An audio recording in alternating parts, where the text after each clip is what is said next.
சிவகங்கை நகராட்சிக்குட்பட்ட 21வது வார்டில் நகராட்சி குப்பை வண்டியில் விசிலுக்கு பதில் சொந்த செலவில் ஒலிபெருக்கி பொருத்தியுள்ள கவுன்சிலரின் வீடியோ வைரலாகி வருகிறது.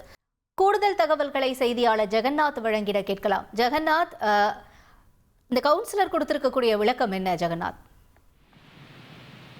வணக்கம்.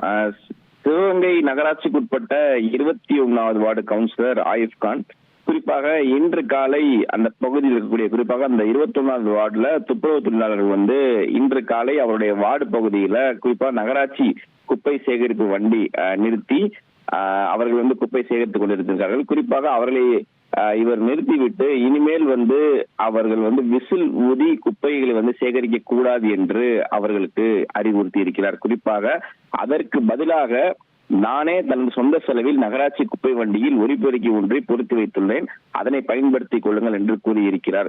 குறிப்பாக இது குறித்து அவர் பேசிய ஒரு வீடியோ ஒன்று வெளியிட்டிருக்கிறார். அதில் தெளிவாக பயன்படுத்தி இருக்கிறார். காலை யாரும் விசிலை ஊதி துப்புரவு தொழிலாளர் குப்பை சேகரிக்க வேண்டாம் என்று கூறியிருக்கிறார். குறிப்பாக தமிழக வெற்றி கழகத்திற்கு விசில் சின்னம் ஒதுக்கப்பட்டதை தொடர்ந்து பல இடங்களில் இந்த விசில் தொடர்பாக வதந்திகள் பரவி வந்த நிலையில குறிப்பாக சேப்பாக்கம் மைதானத்தில் கூட பார்த்தீங்கன்னா விசில் சின்னத்தை விசிலை பயன்படுத்தக்கூடாது என்று அறிவுறுத்தி இருந்தார்கள்.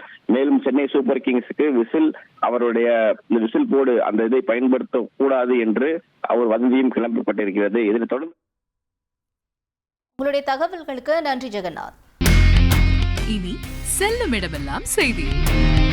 தந்தை டிவியின் வாட்ஸ்அப் சேனலை ஃபாலோ பண்ணினா செல்லருக்கும் இடமெல்லாம் செய்தி.